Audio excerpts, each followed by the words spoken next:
தேவன் உங்களுக்கு கொடுத்த நித்திய ஜீவனை எந்த மனுஷனும் எடுக்க முடியாது. தேவன் கொடுத்த ரட்சிப்பு யாரும் அழிக்க முடியாது. ஏன் ரத்தம் கொடுக்கணும்? எப்போதும் கேட்பேன், ஏன் ரத்தம் கொடுக்கணும்?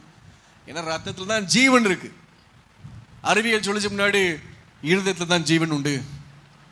இருதயத்தை தூக்கிட்டோம்னா மனுஷன் செத்துருவான்னாங்க. கடைசியில் ஹார்ட் டிரான்ஸ்பிளான்ட் பண்ண ஆரம்பிச்சு, இங்கேருந்து ஹார்ட்டை தூக்கி அங்கே மாற்ற, அங்கிட்டு இங்கே மாற்ற. இல்லை மூளையில் தான், மூளை போச்சுன்னா மனுஷன் ஜீவன் கிடையாதுனாங்க. மூளை செத்து போய் 20 வருஷம் வாழ ஆரம்பிச்சிட்டாங்க கோமாவில். அப்புறம் அறிவியல் சொல்லுது, இல்லை ரத்தத்தில் தான் ஜீவன் இருக்கு, ஏன்னா ரத்தத்தை உரிச்சிட்டிங்கன்னா மனுஷன் வாழ முடியாது. அதற்காக தான் ஆண்டவர் சொன்னார், நான் என்னுடைய ஜீவனை முழுசாக கொடுக்க, ஒரு சொட்டு ரத்தம் இல்லாமல் அவருடைய விழாயிலும்ல குத்தம்பு கூட பார்த்தீங்கன்னா ரத்தம் வரல. என்ன வந்துச்சு? தண்ணீர். எப்படி தண்ணி வரும்? நான் உங்கள்கிட்ட கேட்கணேன், உங்களை யாரையாவது ஒருத்தவங்க வாலண்டியர் பண்ணுங்க, அடித்து தொங்க விட்டுருவோம் ஒரு நாள் ஃபுல்லாக. வாலண்டியர் பண்ணுறீங்களா? யாராவது தொங்க விட்டதுக்கு அப்புறம் ஈட்டி வச்சு குத்தி பார்ப்போம், ரத்தம் வருமா தண்ணி வருமான்னு சொல்லி.